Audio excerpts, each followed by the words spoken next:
An email pinged her at 2:17 a.m. subject line. Acquisition proposal, $2.4 million. From a company she'd never pitched to. In the message, your kindness didn't go unnoticed. Let's talk. Nadia froze.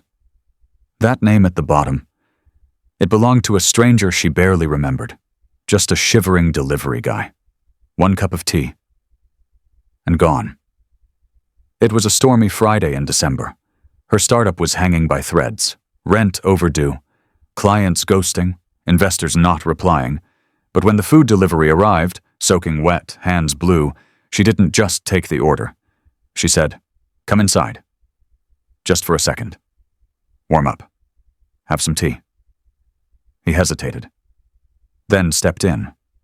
And 11 minutes later walked out, quietly remembering her face. She had no idea who he really was. Hey everyone, welcome to Legacy Tales. Let's begin.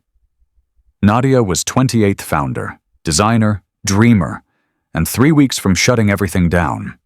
Her startup, a small sustainability app, had sparked a lot of interest when it launched. But hype fizzles fast. Investors were slow. Algorithms were cruel. And being a solo woman founder in a world of loud tech bros? Brutal. That day, the rain hadn't stopped for hours. She worked through lunch, head down, code up, eyes puffy. By 9 p.m., starving and mentally wrecked, she ordered a biryani from the cheapest app available. 25 minutes later, the buzzer buzzed. She opened the door and paused. The delivery guy wasn't just wet, he looked frozen. Thin hoodie, shivering lips, water dripping from his chin onto the floor. "Hi," he muttered. "Order for Nadia." "Yeah," she said. "1 sec." She grabbed the food, thanked him, then stopped, looked at his fingers. They were blue. "Do you want to just sit for a minute? I have hot tea inside." He blinked. "I'm not supposed to. It's okay. Just 1 cup. I won't tell." He hesitated, then followed her in. She poured 2 mugs, one for her, one for him. They sat near her heater. Silence at first, then he spoke. "What do you do?" She chuckled dryly. "Try not to go bankrupt." He smiled, looked around, noted the whiteboard with app sketches, the stack of rejected pitch decks, the empty ramen wrappers. "You built this alone?" She nodded. "Pretty much." They talked for 11 minutes. No business talk, no resume flexing, just 2 humans trying to stay warm. Then he stood up. "Thanks for the tea," he said, smiling gently. "Most people don't see us." She laughed. "I do, I just don't have a budget to prove it." He smiled again, nodded, and disappeared into the storm. She forgot about him. Until that 2:17 a.m. email with his name at the bottom.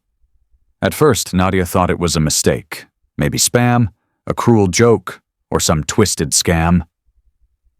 She reread the email 5 times.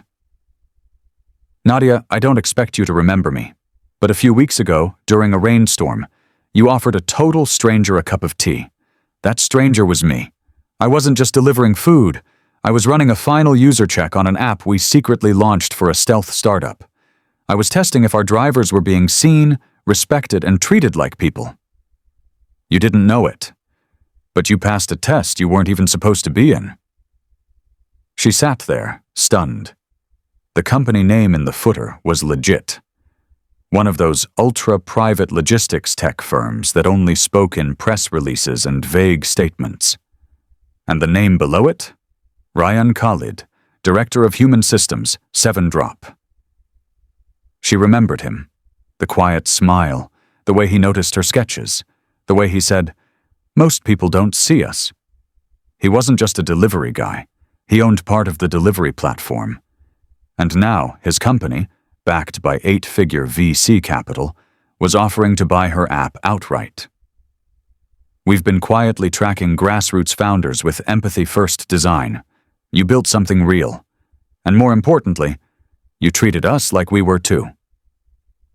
Her fingers hovered over the keyboard. Then she read the last line.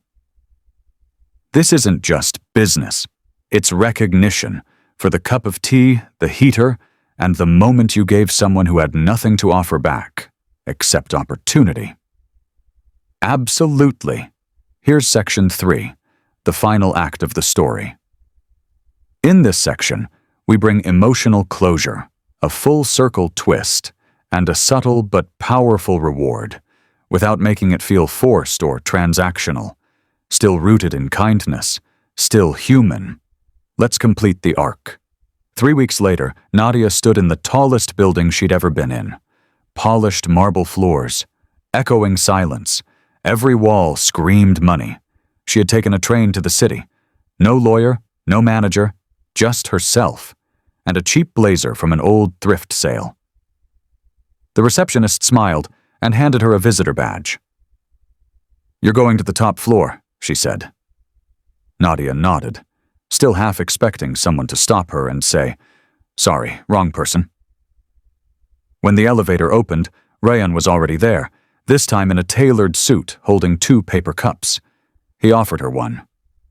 "Chamomile," he said. "Didn't forget." Nadia blinked. "You remembered my tea?" Hard to forget someone who made a stranger feel like a guest. They walked into a glass-walled conference room. No long table, no cold bored faces, just warmth. On the table, a printed agreement, a post-it note that simply read, "Empathy is your edge, don't ever lose it." The deal, her startup, fully acquired. Her position, lead product architect of her own creation. Her salary, more than she'd ever dreamed. But it wasn't the money, or even the validation. It was when Rayan said, "Our world is built on algorithms, but the future, it'll be built by people who remember the tea." She signed. Quietly. Gratefully. No cheering, no drama. Just the weight of a small act echoing louder than she ever expected. A month later, she passed the same spot outside her old apartment. It was raining again. A different delivery guy, young, soaked, clearly exhausted, was locking his bike. Nadia walked up, smiled, and asked, "You like ginger tea?" He nodded, surprised. She pointed upstairs. "Come up, just for a second. I won't tell." Because now she knew. Sometimes you don't build a legacy through code, or funding, or going viral. Sometimes it starts with a cup of tea.